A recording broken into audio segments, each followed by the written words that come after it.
Shampoo তো আমরা সবাই করি, কিন্তু সবার চুল কি সেম পরিষ্কার হয়? অনেকের চুল দেখেই মনে হয় কতটা ফ্রেশ, লাইট। আবার অনেকের কেমন অয়েলি, চিপচিপে, দেখেই বোঝা যায় খুব একটা আনহেলদি কন্ডিশনে আছে। অথচ তারা নিজেরাই বলে কালকেই শ্যাম্পু করব। কেন এরকম হয় কখনো ভেবে দেখেছ? যতই আমরা রুটিন মেনটেন করে শ্যাম্পু, হেয়ার স্পা করি না কেন, কিছু ডার্ট, ইমপিউরিটিস কিন্তু চুলে থেকেই যায়।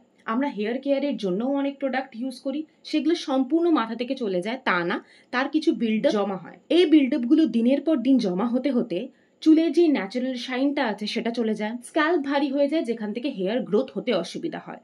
সেই জন্য আমাদের প্রত্যেকের উচিত মাসে একবার করে চুলটাকে ডিপলি ক্লিন করা, এই বিল্ডআপ, ড্যান্ড্রাফ, যেই পিউরিটিস গুলো আছে সেগুলোকে সরানো, যেটা দিনের শেষে চুলকে বাড়তে সাহায্য করবে। তো আর বেশি দেরি না করে আজকের ভিডিওটাকে খুব সুন্দর করে শুরু করা যাক।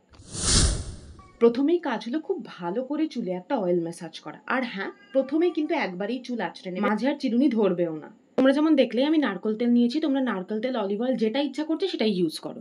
প্রথমে কেন তেলটা মাখছি সেটা আমি তোমাদের ভিডিও শেষে গিয়ে বলছি। তেল চুলে অ্যাপ্লাই করে নেওয়ার পর মোটামুটি 1 থেকে 2 ঘন্টা যার হাতে যেরকম সময় আছে সেই অ্যাকর্ডিং এটাকে চুলে থাকতে দাও। দেন নেবে একটা বাটিতে মুলতানি মাটি। আমি আমার চুলের আন্দাজে 5 চামচ মতো মুলতানি মাটি নিয়েছিলাম। আর তার সাথে অ্যাড করবে হচ্ছে ঘরে পাতা টক দই। অল্প অল্প টক দই দেবে আর মুলতানি মাটির সাথে মিক্স করবে। মিক্সচারটা কিন্তু একটু ধৈর্য ধরে করতে হবে।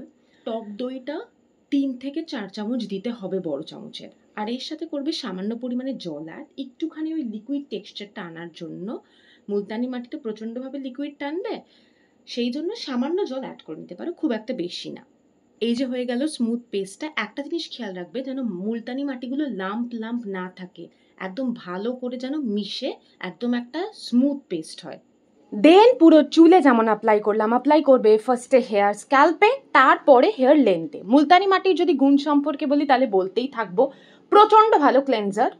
যারা ট্রাই করছো একবার করে নাও, তারপরে রেজাল্টেই এর ম্যাজিকটা বুঝে যাবে। এটা অ্যাপ্লাই করার পর অবশ্যই চুল বেঁধে শাওয়ার ক্যাপ, যাদের কাছে শাওয়ার ক্যাপ নেই, পরিষ্কার প্লাস্টিক দিয়ে আটকে রাখবে।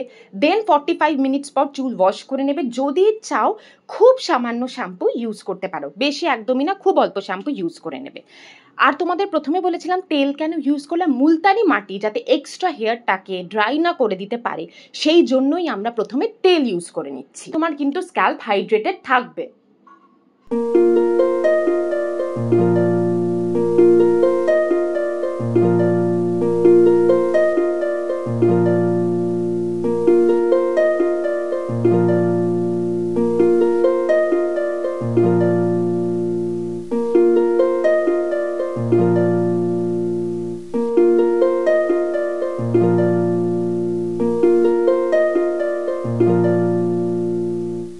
তো আজকের জন্য এই ভিডিওটাই, খুব তাড়াতাড়ি আবার একটা নতুন ভিডিও নিয়ে তোমাদের সবার সাথে দেখা হচ্ছে। INTL, it's never too late, bye for today. সবাই ভালো থেকো, নিজের খেয়াল রেখো।